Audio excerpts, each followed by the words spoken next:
আমরা জানি যে আমাদের দেশে যে ট্র্যাডিশনাল ক্রাইম, সেই ক্রাইম হয়তো কোনো ব্যক্তি বা কোনো গোষ্ঠীকে ক্ষতিগ্রস্ত করে, কিন্তু পরিবেশের উপরে যে পরিবেশ যদি আমরা নষ্ট করি, পরিবেশের উপরে যে আক্রমণ, সেটি কিন্তু আমাদের মানব জাতি বা প্রাণী জগতেও মারাত্মকভাবে ক্ষতিগ্রস্ত করে।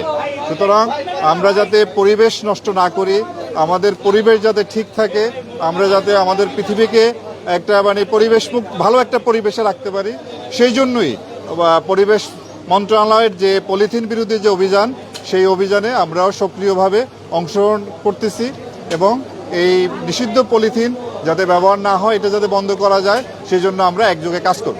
মাননীয় ডিজি, এইভাবে ব্যবহার বন্ধের জন্য যারা খুচরা বাজারে যারা বিক্রি করতেছে, এদের যাতে বেশি জরুরি হচ্ছে যারা উৎপাদন করতেছে। আপনি সঠিক বলেছেন।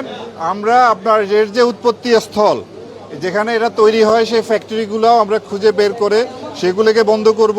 এটা যে পরিবহন হয়, সেই পরিবহনে আমরা বাধা দিব এবং এইখানে আসছি আমরা মূলত খুচরা লেভেলে, যেখানে আপনার ক্রেতারা আসেন, বিক্রেতারা আসেন, তাদেরকে সচেতন করতে। আমরা যদি মানুষকে সচেতন করতে পারি, তারা যদি নিজেরাই পলিথিন ব্যবহার বন্ধ করেন, তাহলেও আপনার এটা একটা পজিটিভ কাজ করবে। আমরা সব ক্ষেত্রে, অর্থাৎ উৎপাদন, বিপণন এবং খুচরা ব্যবহার, সব ক্ষেত্রে আমরা কার্যকরী ব্যবস্থা নিচ্ছি।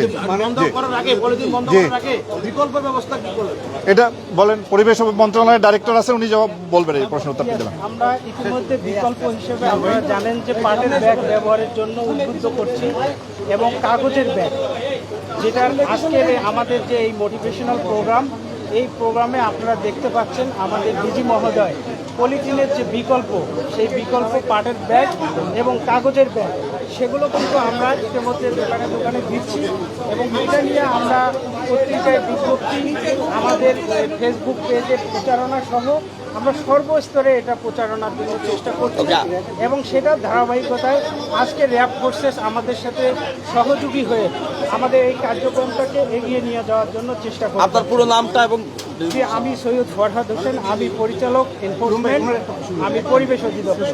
ভাই, এই যে এই কার্যক্রম, এটা বহু বছর ধরে, আপনি কি বলবেন যে এটা কেন বন্ধ হচ্ছে না? এর পিছনে আসলে দায়ীটা কারা? এটা আইন শৃঙ্খলা বাহিনী কেন পারতেছে না বন্ধ করতে? আমি বলবো যে এখানে সমন্বিতভাবে কাজ করতে হবে।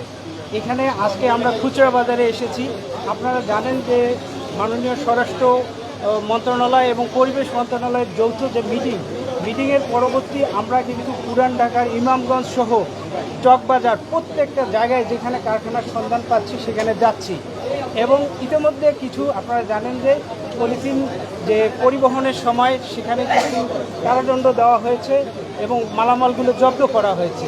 এই প্রক্রিয়াটা আমাদের চলমান। আমি মনে করি সকলের সহযোগিতা দরকার এবং এক্ষেত্রে আমার মনে হয় যে মিডিয়া, আপনারা যারা আছেন, আপনারা যদি আমাদের এই প্রোগ্রামগুলোকে আরও বেশি প্রচার প্রসারে সহযোগিতা করেন, তাহলে আমরা এটি সম্ভব যে আমরা পারবো। জি, পলিথিনের মতো অনেক সামাজিক সচেতনতা তৈরি করছে, আরো অনেক কাজ করছে। মূলত কাজ হলো আইন শৃঙ্খলা পরিস্থিতি। আসন্ন নির্বাচনে আইন শৃঙ্খলা রক্ষার জন্য এলিট ফোর্স র্যাব কি প্রস্তুত? আমরা সামনে নির্বাচনের জন্য আমরা সরকার কর্তৃক যে দায়িত্ব আমাদেরকে দেওয়া হবে বা নির্বাচন কমিশন আমাদেরকে যে দায়িত্ব দিবেন, সেই দায়িত্ব পালন করতে আমরা সম্পূর্ণ প্রস্তুত।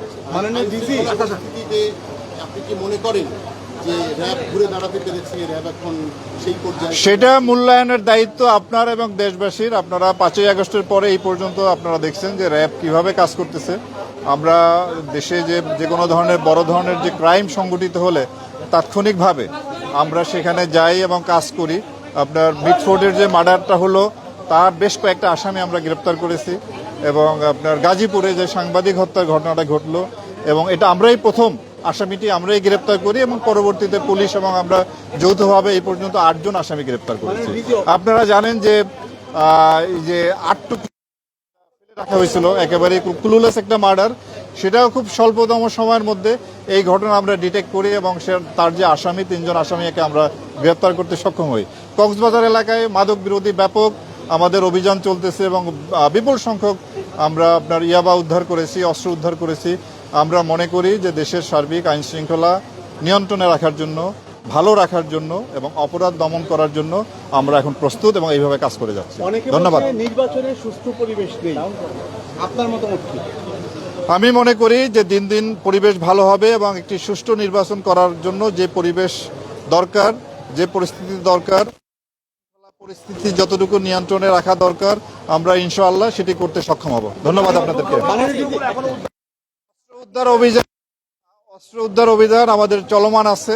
আমরা চেষ্টা করব এই আমাদের এই অভিযানটাকে আরো জোরদার করার জন্য এবং নির্বাচনের পূর্বে আমাদের যে লুণ্ঠিত অস্ত্রের যে যতটুকু বাকি আছে সেটুকু উদ্ধারের জন্য আমরা সর্বাত্মক প্রচেষ্টা গ্রহণ করব। ডিজি র্যাব প্রতিষ্ঠার পর থেকে অনেক কাজ করেছে ভালো মন্দ মিলিয়ে, কিন্তু র্যাবের বিরুদ্ধে অভিযোগের তিনি সবচেয়ে বেশি এবং আপনি মাত্র র্যাবের দায়িত্ব এসেছেন এবং বাইরে থেকে বারবার র্যাব বিলুপ্তির যে বিষয়টা উঠে এসছে, এখন দেশের ভেতর থেকেও পলিটিক্যাল পার্টি কয়েকটি তারা র্যাব বিলুপ্তির ইশতেহারও ঘোষণা করছে। এই বিষয়ে কি জানতে চাই, আপনি কি মনে করেন?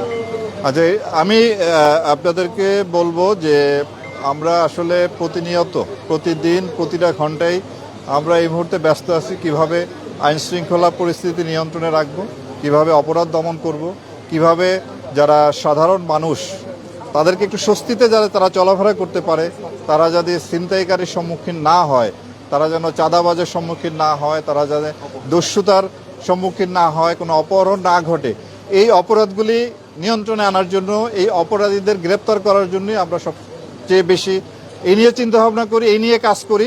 সুতরাং র্যাব বিলুপ্তির বিষয়ে এটি বিলুপ্তি হবে কি হবে না কি হবে এই নিয়ে আসলে এই মুহূর্তে আমরা কোনো চিন্তা ভাবনা করতেছি না, এটা সরকার দেখবে। ধন্যবাদ। Last question. ওকে ভাই, ভালো বলছেন।